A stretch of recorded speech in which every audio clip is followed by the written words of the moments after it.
If you're pressed for money, which, by the way, the real you comes out when you're pressed. Let me just put that out there. When a little pressure gets put on you, that's like when the real character and what you really believe starts to show. You cannot serve God and riches.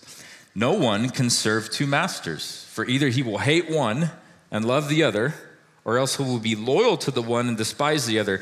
You cannot serve God and mammon. And I've heard this mammon described like this: wealth regarded as an evil influence or a false object of worship and devotion, or it's also known as the devil of covetousness.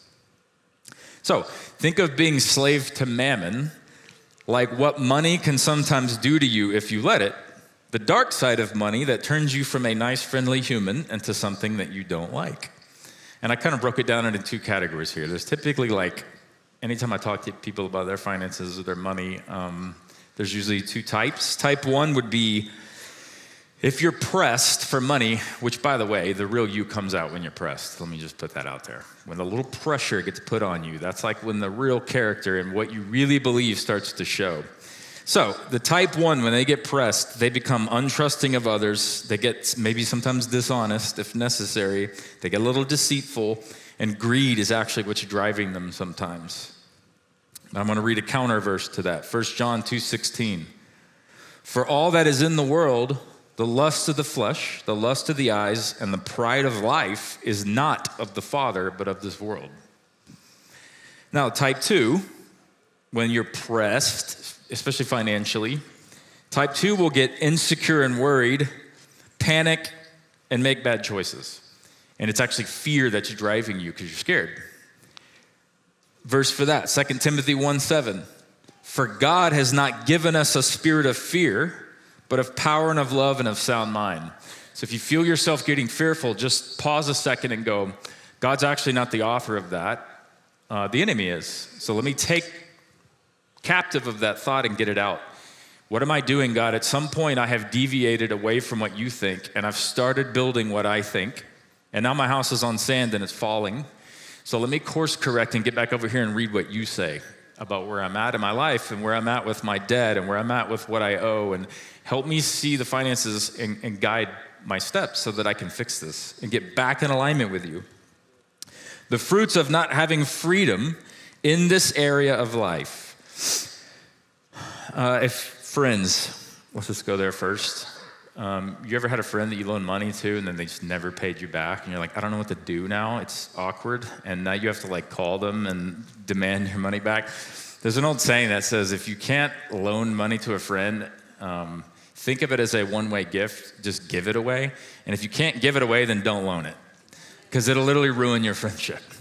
So if you're going to loan your friend money, just loan them and consider it one way. And if you can't do that, then don't loan it. Anyway, it can ruin friendships.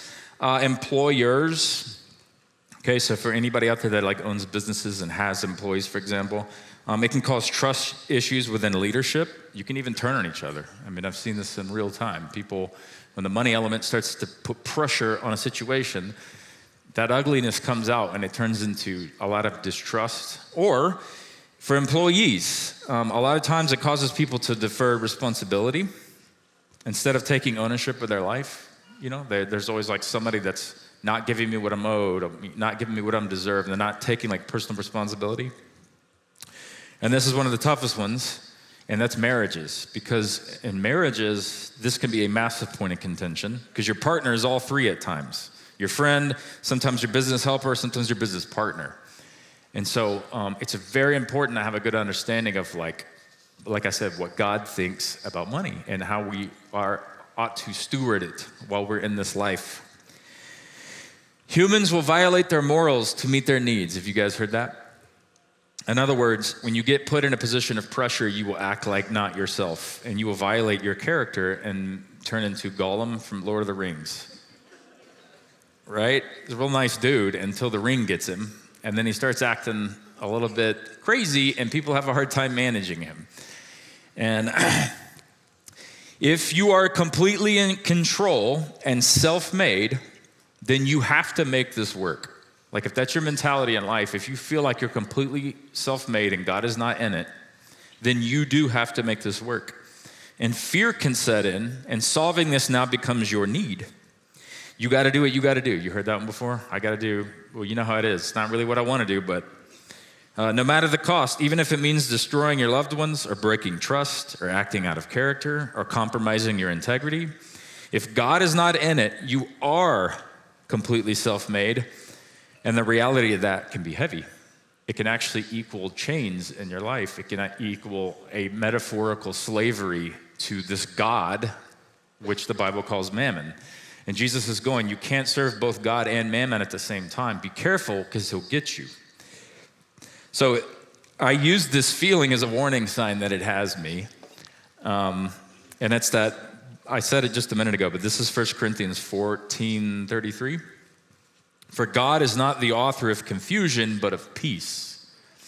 So if you feel yourself like starting to get worried, maybe you feel greedy or maybe you feel fear, either direction, let that be like a warning sign in your life that you maybe need to take this back to God and go, God, help guide me through this because I'm feeling fearful or I'm feeling greedy. And I know that that's not of you. You're not the author of confusion. So help me take this thought captive and submit this to you so that you can give me discernment on how to do this. Amen?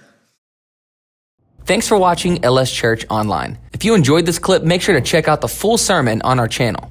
Other ways you can be a part and check in on what we're doing is by following us on Instagram, Facebook, and of course, by liking this video and subscribing to our YouTube channel. And for any more info, check out our website at lschurch.tv.